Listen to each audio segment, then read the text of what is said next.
Hey folks, this is Riker with a gaming news wrap-up video where we discuss the happenings of the week. This week's topics include Blizzard losing one of its most important people, Baldur's Gate 3 sweeping all the game awards this year, while Diablo 4 and Starfield are getting snubbed for awards, and more. As always, discussion timestamps can be found in the description below, but right before you skip ahead, just a quick reminder to ring that sub notification bell to be alerted to new Saturday episodes and stay up to date with gaming news highlights. But before we move on, just a quick word from this video's sponsor. I built my website, Riker.com, using Squarespace, and I was able to do everything myself, quickly and easily and with zero education in the field.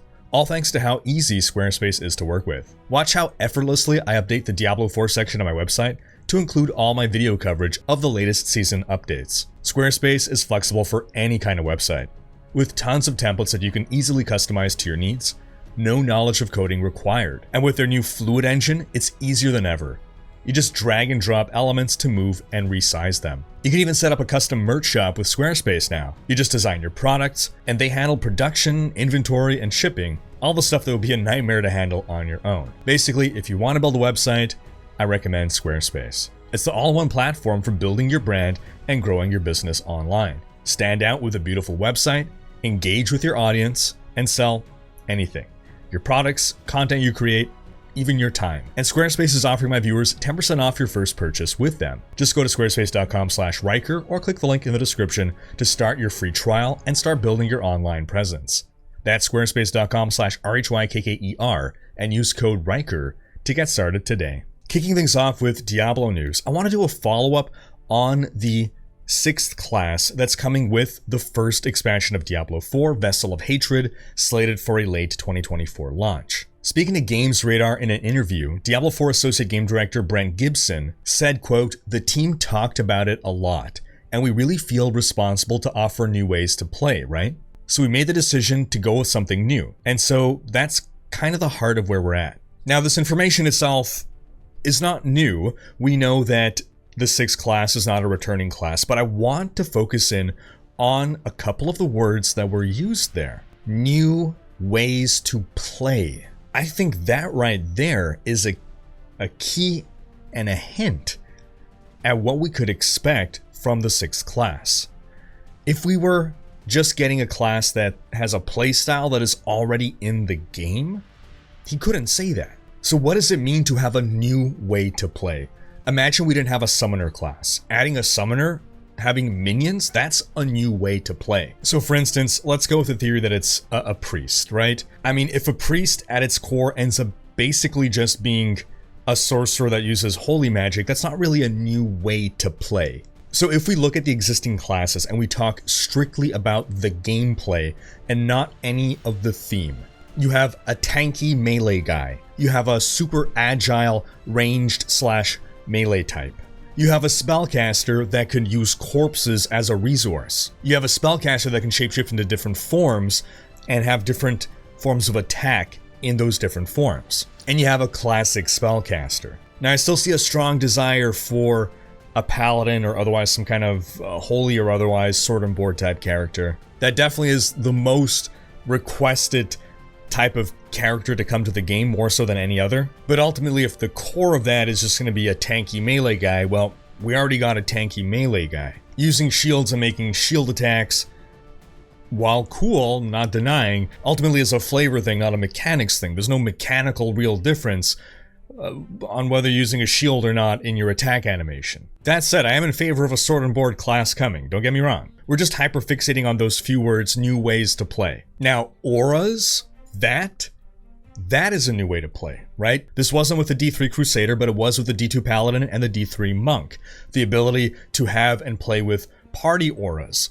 That's a new way to play. That's a new mechanic. And it's distinct enough from the Barbarian's Shouts. The Demon Hunter's dual resource system, arguably that's a new way to play. Juggling and managing 2 resources that different skills will consume. The D3 Necromancer's active control minions, that's a new way to play, being able to have minions that you can actively direct. Now, it's possible that by new ways to play, they even mean new across the entire franchise.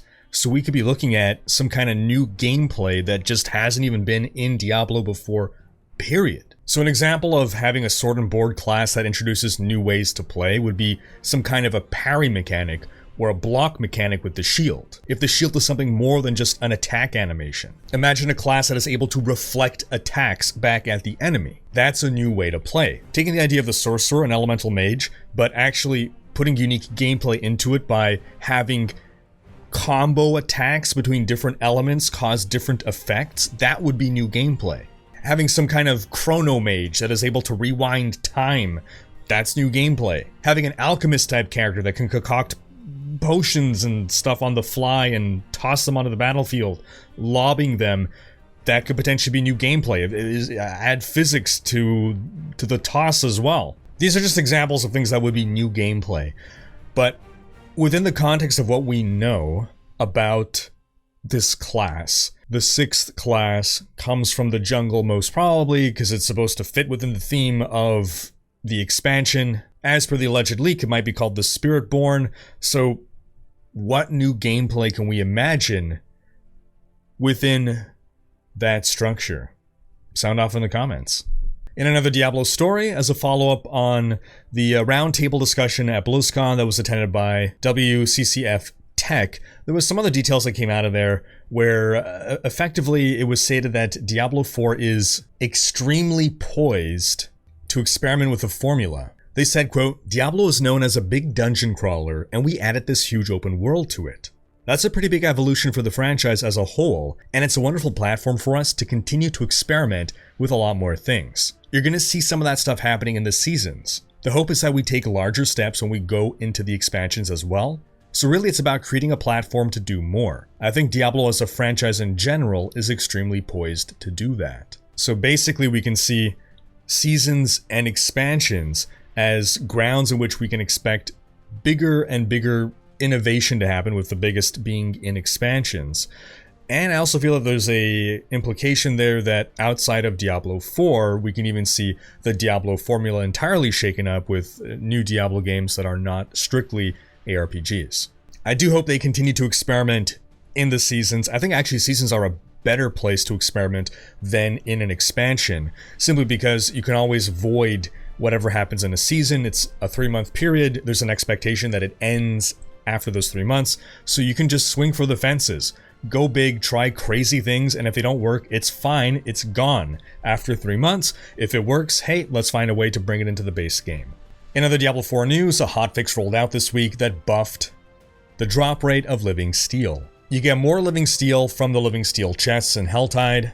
There's also a chance to get even more Living Steel to drop, and all Helltide chests in World Tier 4 are now going to grant at least 1 Living Steel. Living Steel being the material needed to summon Grigwar, one of the new Uber bosses. Also, for anyone interested, Diablo 4 is currently 40% off. It seems to be a Black Friday sale, and even items in the shop, the in-game cosmetic shop, are being discounted as well. Also, the Diablo Blood Harvest Blood Donation Drive has reached 100% of its goal. That means that all Diablo 4 players will be unlocking all the cosmetic rewards associated with this event. Moving on to World of Warcraft news. A clip has been circulating in which Jason Hall, a former Blizzard employee and current indie dev, stated that a $15 World of Warcraft horse made more money than all of StarCraft 2 Wings of Liberty. Wings of Liberty being the base StarCraft 2, not one of the expansions, and we all know that expansions sell less than the base game. Now, Jason Hall is not one of the well-known former Blizzard people, so where are these numbers coming from? What's the legitimacy of this information?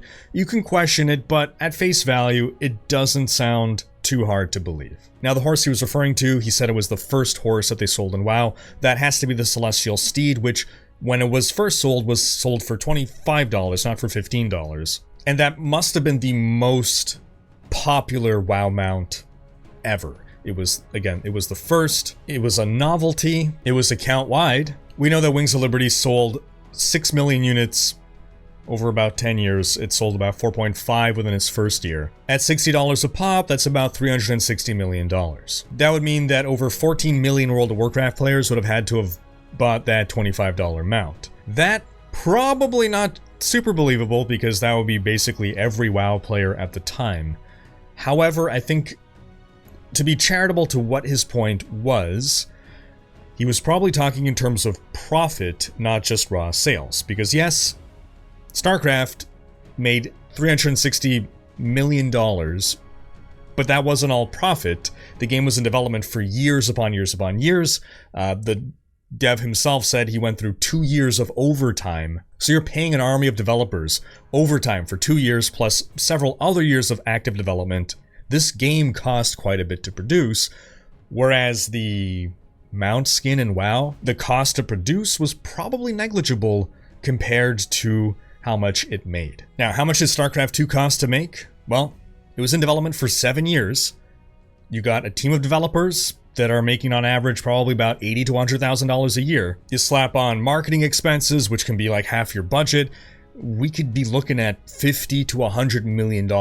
So knock off 100 million, we're down to 260. Now we would need about 10 to 11 million WoW players to buy that mount to make the same amount of money. That still seems like a lot. But consider that WoW in its heyday had 12 million concurrent subscribers and has been around for, well over a decade, 2 decades now, in fact. Over time, there have been tens of millions of WoW subscribers. Easily over 50 million people have played WoW, so, okay, maybe about a fifth of all WoW players bought this mount, maybe, over time. We can argue how legit these numbers are, but what we can't argue with is the fundamental underlying point that something like a horse skin costs relatively nothing to produce.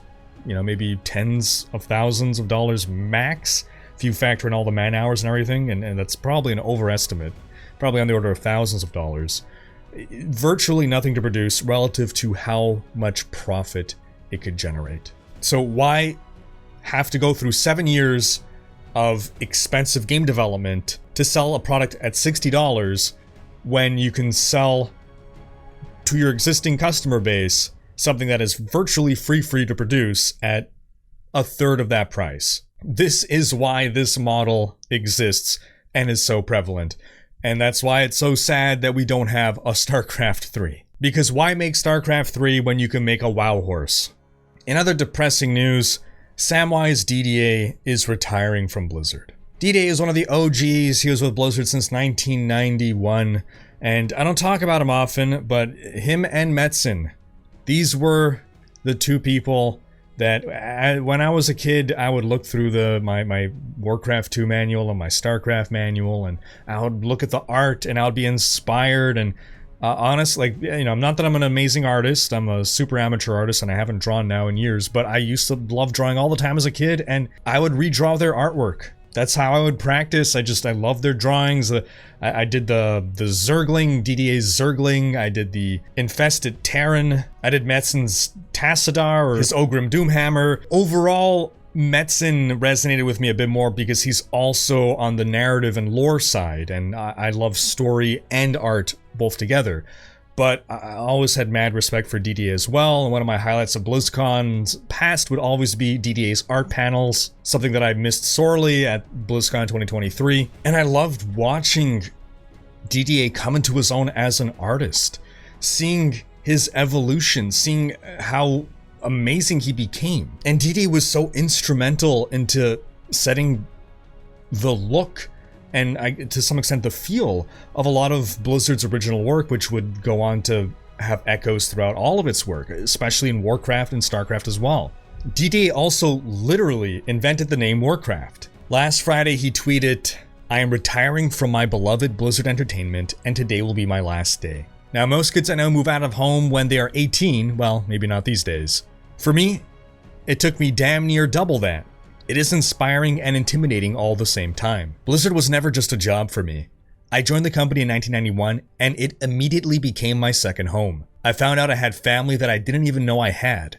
I grew up there. I learned almost everything I know about art there. I learned how to use a computer. I only knew Atari 2600 and Nintendo. I learned how to use Photoshop. I learned how to create UI and make thousands of buttons. I learned how to create 3D models of my art, how to texture and animate them, and even make them shoot fireballs or lasers. I got to see my art come to life. Hell, I even joined my first band at Blizzard. He's referring to level 80 Elite Tauren Chieftain. And to top it all off, I got to work on some of the greatest games this here old world has ever known. Thank you, Blizzard, for everything. If I were to leave any words of wisdom to the mighty Blizzard Entertainment, it would be this. Blizzard family, always draw big shoulder pads. ABC, my friends. ABC being always be creating. It's a motto he's had for a number of years. And yes, he... I suppose can be held responsible for that iconic look, the big old shoulder pads in the big old pauldrons in WoW. He also invented Pandarans, and Blizzard President Mike Ibarra replied stating, "Thank you so much for everything you've done for Blizzard, Sammy. Your talent helped build Blizzard's signature art style, and I know many of our artists have learned so much from you over the years. Thanks for what you did for them, and for gamers and artists everywhere, congrats on your retirement." Didier later released a YouTube video where he explained a bit more why he left Blizzard. There was no drama, no negativity, and it basically came down to him evaluating how much time he has left in this world, how he's dedicated 32 years of his life to working on Blizzard's worlds, and basically decided that he now wanted to build something truly of his own to leave as his legacy. It's understandable. While I would argue that Didier is one of the big names associated with Warcraft, that is a big part of his legacy, it's not something that is his, and as a creator, I could understand that. I look forward to seeing what Didier produces. Then, in another story, something that didn't dawn on me at BlizzCon when I was watching the World of Warcraft Cataclysm re-trailer, the Cataclysm Classic trailer. I noticed that it was more machinima style, but what I didn't realize was that it was actually well-known community member Hurricane and his team that were commissioned by Blizzard to make this machinima. It's exceptionally well done, and it's so cool that Hurricane got to have his trailer played at BlizzCon and hosted on the WoW channel. Then in other WoW news, in an interview with Bloomberg, WoW executive producer Holly Longdale was expressing that a new pipeline of production basically means that multiple WoW expansions are being worked on simultaneously. And this reminded me a lot about what's going on with Diablo 4. So this seems like it's something that's being implemented across Blizzard entirely. Parallelized pipelines such that instead of just working on one thing, finishing that, then moving on to the next, you have different teams working on different projects in parallel so that you can be working on multiple expansions simultaneously. And thanks to this, it sounds like we're going to be getting expansions in WoW on probably a yearly cadence. They're not committing to that, but it seems feasible. Now, we did say last week that these next 3 expansions will be 1 year apart, but I thought they just meant these, but it sounds like this is going to be the formula probably for the long run now. And specifically what they have going on in the WoW team is they have 3 teams, they have 2 expansion teams, and a live team. Then in other news, the Game Awards are coming up. These are basically the Oscars of the video game industry. The Game Awards have been around for a decade now. They're hosted by Jeff Keighley, and even just being nominated is an honor, let alone actually winning one. There's a whole bunch of different categories, and if you look at the nominees for this year, there's a lot of recurring names across multiple categories. The Game of the Year nominees include Alan Wake 2, Baldur's Gate 3, Marvel's Spider-Man 2, Resident Evil 4, Super Mario Bros. Wonder, and The Legend of Zelda: Tears of the Kingdom. Baldur's Gate 3 and Alan Wake 2 in particular have more nominations than any other game. Baldur's Gate 3 is nominated for Game of the Year, Best Game Direction, Best Narrative, Best Performance, Best Score and Music, Best RPG, Best Community Support, and Best Multiplayer. While Alan Wake 2 is nominated for Game of the Year, Best Game Direction, Best Narrative, Best Performance, Best Score and Music, Best Art Direction, Best Audio Design, and Best Action Adventure Game. Spider-Man 2 received 7 nominations, and Super Mario Bros. Wonder and The Legend of Zelda: Tears of the Kingdom each got 6 nominations, and Resident Evil 4 got 4 nominations. And you know which games did not get a bunch of nominations? Starfield and Diablo 4. 2 huge, highly anticipated games from major developers and publishers. Starfield was nominated in the category of Best RPG, and Diablo 4 was nominated for Best Multiplayer and Innovation in Accessibility. And honestly, the accessibility one, they really deserve it. This really kind of goes under the radar. So much was put into Diablo 4 for accessibility options. I mean, there was a story, what was it, last week or 2 weeks ago? A blind player was able to beat Uber Lilith. And no, that's not a statement on how easy the game is, but rather on the accessibility options allowing for people to be able to actually play the game. The nominees for Best RPG included Baldur's Gate 3, Final Fantasy XVI, Lies of P, Sea of Stars, and Starfield. And I'm willing to bet Starfield is not going to win that one. And it's noteworthy that Diablo 4 wasn't even nominated for that one. 2023 has been an amazing year for video games. There have been so many really, really strong titles. So seeing these games like Baldur's Gate 3 and Spider-Man and Alan Wake 2 just sweeping all the categories, I'm personally not surprised, and I'm especially happy for Larian and Baldur's Gate 3.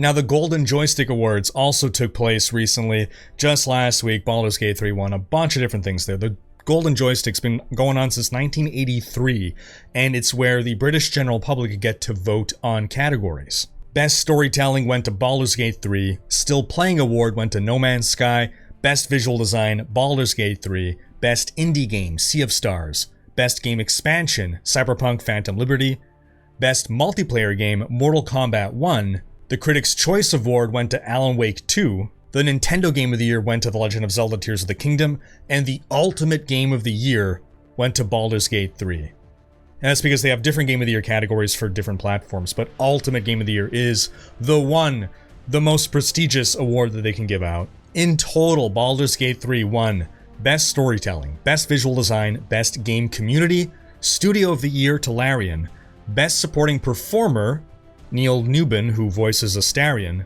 PC Game of the Year, and Ultimate Game of the Year. And Larian always just seems so humble about everything.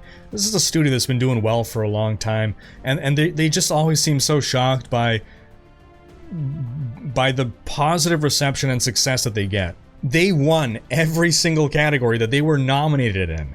And Baldur's Gate 3 is a niche game. It's a CRPG, an old school turn-based RPG.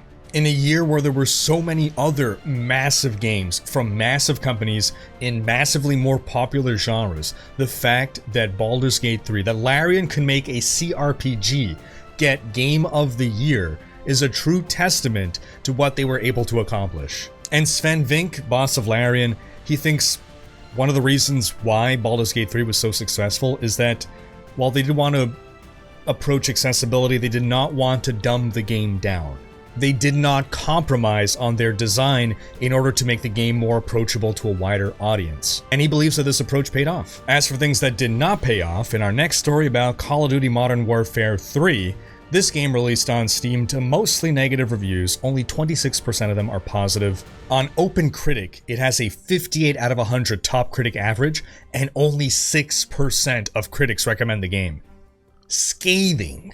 Since then, stories have been coming out about how the game was rushed, how it was developed in half the time that a usual Call of Duty title takes to release, so about a year and a half of development time. The developers were apparently under incredible stress. They had to work nights, weekends, overtime to meet the deadlines, and allegedly the title was originally pitched as an expansion to Modern Warfare 2, but in summer 2022 it was rebooted into a full sequel.